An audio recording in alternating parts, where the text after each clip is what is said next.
బ్యాంకులోనే రైతు బలవన్మరణం. బ్యాంకులనే తాగేసిన పురుగుల మందు. ఎంత ఘోరం చూడండి పాపం. 5 ఎకరాలు తాకట్టు పెట్టి 3.5 లక్షల అప్పు తెచ్చిండట. 5 ఎకరాల పొలం ఉన్న రైతు ఆత్మహత్య చేసుకున్నాడంటే ఎంత భయంకరమైన విషయం ఇది. భూమి లేదు, కూలీ లేకపోతే ఇంకోటి అనుకుంటే అదొక లైన్. ఎందుకంటే ఏమీ లేదు కాబట్టి పాపం చనిపోయినాడు. 5 ఎకరాలు ఉన్న రైతు 3.5 లక్షల అప్పు తెచ్చి ఆత్మహత్య చేసుకున్నాడు. దిగుబడి లేక ఓ వాయిదా జాప్యం అయిందట.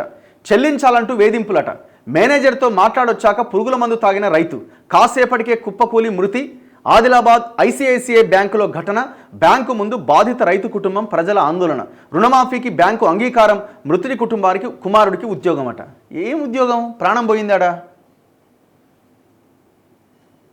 పురుగు మందు తాగిన తర్వాత బ్యాంకు వద్ద కూర్చున్న దేవురావు. చూడండి ఎంత భయంకరమైన విషయమో ఇది. ఎవరు దీనికి బాధ్యత వహించాలి? ప్రభుత్వాలే బాధ్యత వహించాలి.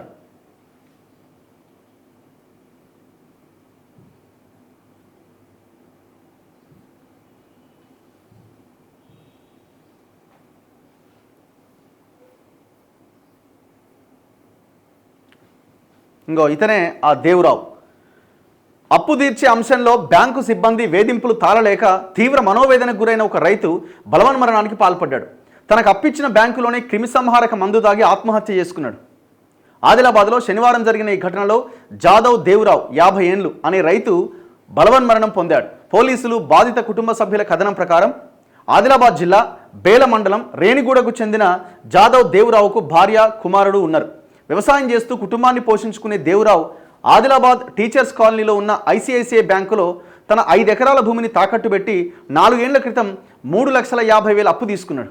అప్పటి నుంచి క్రమం తప్పకుండా వాయిదాలు చెల్లిస్తూ వస్తున్నాడు. ఇటీవల పంట దిగుబడి సరిగ్గా లేక ఒక వాయిదా చెల్లింపులో జాప్యం జరిగి 25,000 మేర బకాయి పడ్డాడు. దీంతో రేణిగూడకు వెళ్లిన బ్యాంకు సిబ్బంది బకాయిలు చెల్లించాలి అంటూ దేవురావును వేధించడం మొదలుపెట్టారు. ఈ క్రమంలో ఆదిలాబాద్లోని ఐసిఐసిఐ బ్యాంకుకు శనివారం వచ్చిన దేవురావు బ్రాంచ్ మేనేజర్ను కలిసిండు. ఆ తర్వాత ఆవేశంగా బయటకు వెళ్లిపోయి క్రిమిసంహారక మందు డబ్బాతో కాసేపటికి బ్యాంకుకు తిరిగి వచ్చిండు. అనంతరం బ్యాంకులోని ఆ మందు దాగి అస్వస్థతకు గురై అక్కడే కూర్చున్నాడు.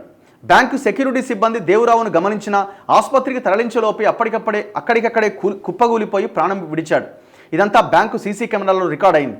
రైతు ఆత్మహత్యపై సమాచారం అందుకున్న పోలీసులు ఘటనా స్థలానికి వెళ్లి వివరాలు సేకరించారు.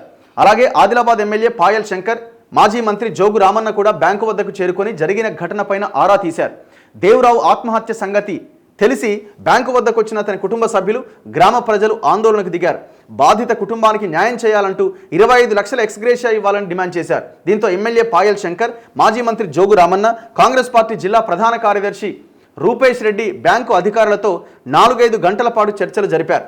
అయితే దేవురావు తీసుకున్న 3,50,000 రుణమాఫీకి దేవురావు కుమారుడికి 6 నెలల శిక్షణ ఇచ్చి బ్యాంకులో అవుట్సోర్సింగ్ ఉద్యోగం ఇచ్చేందుకు బ్యాంక్ అధికారులు అంగీకరించారు. దీనికి దేవురావు కుటుంబం కూడా అంగీకరించడంతో ఆందోళన సద్దుమణిగింది. కానీ ఓ ప్రాణం పోయింది.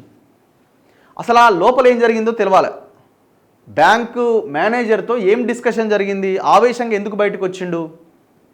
అరే నీ అమ్మ, ఒక్క బకాయి కట్టకపోతేనే ఇంత వేధిస్తే ఏమో దేశాలు విడిచి వెళ్ళిపోతున్నారు కదా దొంగలు. ఇవాళ తెలంగాణలోనే డిఫాల్టర్స్ ఎక్కువగా ఉన్నారు. బ్యాంకులు ముంచిన దొంగలు అసెంబ్లీలో ఉన్నారు. బ్యాంకులు ముంచిన దొంగలు ఐఏఎస్, కలెక్టర్ల స్థాయిలో ఉన్నారు. బ్యాంకులు ముంచిన దొంగలు దేశం విడిచి పారిపోయి వేరే దేశాల్లో బతుకుతూ ఉన్నారు.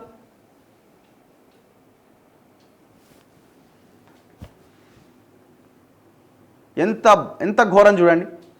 ఇప్పుడు ఆయనకి ఎందుకు అప్పులు అయి ఉంటాయి? ఆయన పంట దిగుబడి రాకపోవడం ఒక ఎత్తు అయితే